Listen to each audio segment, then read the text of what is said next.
Send them back to the hospital. Is it normal for toddlers to say things like this? And how can we as parents best set them up for success or prepare them for this big life experience of receiving a new sibling? If you Google introducing your baby to your toddler, you are sure to come across some adorably sweet videos of that first meeting that will make you feel like you're melting and so excited about this joy of having siblings or two children. But we've all heard the flip side of that story, right? From nose biting or shouting, send them back to the hospital. We've heard the stories about toddlers just really having a hard time with this big transition of having a new sibling in the house. I like the way that this is described in the book Siblings Without Rivalry. They talk about how imagine if your husband came home today and he said, by the way, we're having a new wife come, a second wife, and she will be your best friend and everything will be lovely for you.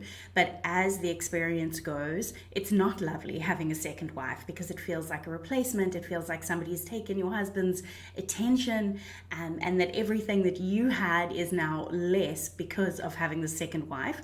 And the authors talk about how this is kind of the same experience that our children have when we bring home a new sibling. Like, we often fall into this trap of explaining it as something wonderful and exciting for them, but actually how they experience it is often something quite different. So send it back to the hospital is something that is often heard when it comes to toddlers receiving their new baby sibling. And I want to just encourage you to really press into and understand that this thing of receiving a new sibling can feel like they are parting with you, their most treasured and loved and adored person in the world, their parent. It can feel like they have less of you. So it is completely normal for this to bring up some feelings of jealousy, some feelings of fear, and some big expressions of those feelings. So the absolute best thing that we can do in this time is, instead of focusing just on the behavior and the thing that we're seeing, to really create a safe space for our toddler, to help them to transition into this, to understand that they do have to share you now, and while they still have to share you, you are still absolutely their parent, that you still absolutely adore them, and that you still absolutely are here and taking care of them. And I'm going to share with you 3 top ways that you can do that. But before we dive into those, I wanted to tell you about an event that I am co-hosting with my friend Kaylee from The Movement Mama, which is all about going from surviving in that first year with a baby to thriving. We have brought together a team of 25 experts to give you everything that you need in that first year. And trust me, as a parent and somebody who works with children, I still learn so much from these experts. So whether you are a first-time parent or you are, bringing home your 4th baby, I really would encourage you to come join us at this event. You can find the link below. It's called the Thriving in the First Year Summit. It is entirely online. It's 5 days, 25 experts, and we are covering everything from breastfeeding and then feeding with foods, pacifiers, bottles, from building strong family connections and communicating with your partner, to all of the development piece. As therapists, myself and Kaylee, we're so interested in equipping parents with understanding everything from crawling to those first few days with your baby. So come and check it out. We would love to have you with us. So the first way that we can prepare our toddler, or even if your child is a little bit at the edge of toddlerhood, say around 4 or 5, these are great ways to start preparing them. And the first one is to mentally prepare them.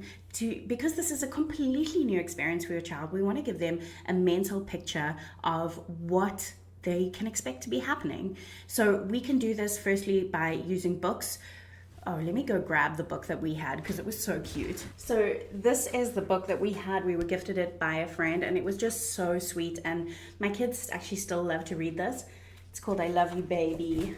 And you can see it goes through the whole process of how a sibling can interact with their baby. And there are many types of books like this. I'll leave some links for ones that we like below, but really this is a great way to start building that mental picture for your child. You may also want to get your child involved in preparing for the baby. So as you are nesting, let them nest alongside you. That could be maybe picking out some baby clothes, maybe helping to prepare the room or their crib, or helping to make their crib for the first time before they'll be coming home from the hospital, but just giving them that role and that mental time to prepare.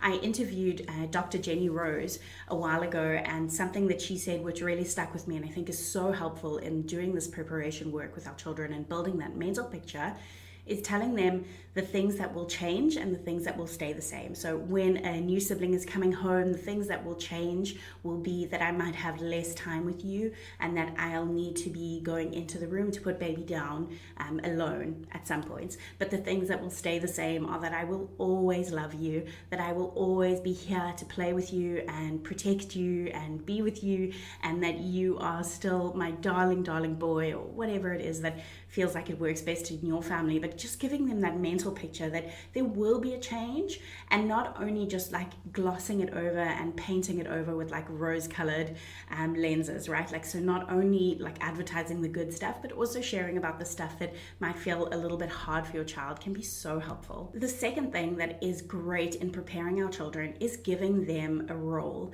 Now, as we said before, this can be already in like the pre-stages before you bring baby home, giving them a role in terms of that they help in something with the room. But this can also be at the actual meeting. What we did with my two babies, well, with my son and my baby, is we gave him a gift that he could give to baby, because it's like this weird kind of thing, right? When they first meet baby, that big eventful meeting time, and oh gosh, even just like thinking about it, my heart melts. It was the sweetest little moment, and having that gift was really helpful, especially to like kind of come in when, you know, he got so excited and was like wanting to squeeze baby and stuff, then to have like that redirect of now it's your turn to give baby the gift that we went and bought, and then of course having something for your other child as the toddler as well, just to give like that first meeting a really like positive feeling to it. And then once your baby is home with you and you're kind of getting back into a normal rhythm, it's great to give your toddler a role that they can be doing in the nurturing process for baby.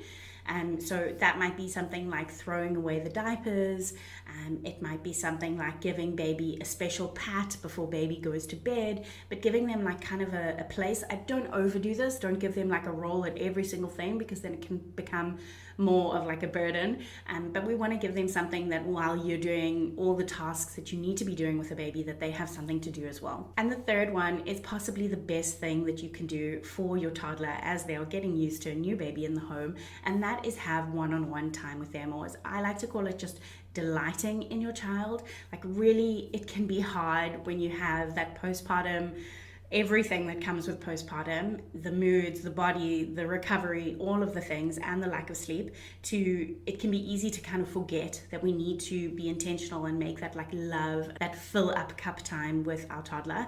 So really put that on the schedule, that whether it's just, 10 minutes here and there, or whether it's like a full nap time, that we're really getting time to love on our toddler as well. This can be in playtime. I'm also a big fan of kind of calling out the diamonds in our children, the things that we see in them, and really like using our words to give life to our children, giving them really good encouragement, and giving them that recognition of who they are in the way that we speak and the words that we say to them. We love to say to, like for my son, we encourage that he is so creative in the way that he plays. For my daughter, we encourage that she is so friendly in the way that she interacts with people. So just really giving them those kind of not empty praises, but really calling out who they are. And I also love to have sentences that you can repeat back to your children, sentences that kind of become like a motto or an anthem in the home. So for my son and my daughter, this is a little bit different. I know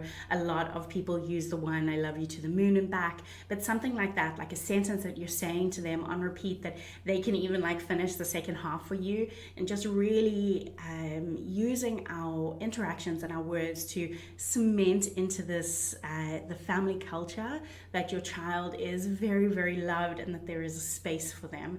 Now, the truth is that every time your baby hits a new milestone, it's another big adjustment for your toddler or the child that is already grown, not a baby anymore. Whether that is crawling and grabbing on toys, or whether that is that the second child joins the playgroup or preschool or starts talking, all of these things will be another step of adjustment for your toddler.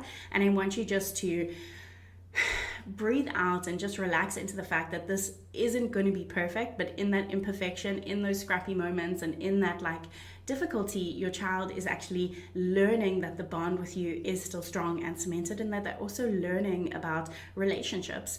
So it doesn't always feel super easy and smooth, but it is always going to be something that is building your child up if you can be walking alongside them with intentionality.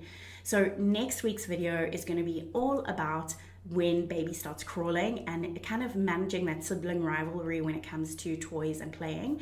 So make sure that you hit that subscribe button so you can see that video, and if you haven't already, come and sign up for that Thriving in the First Year Summit. We'd love to see you there.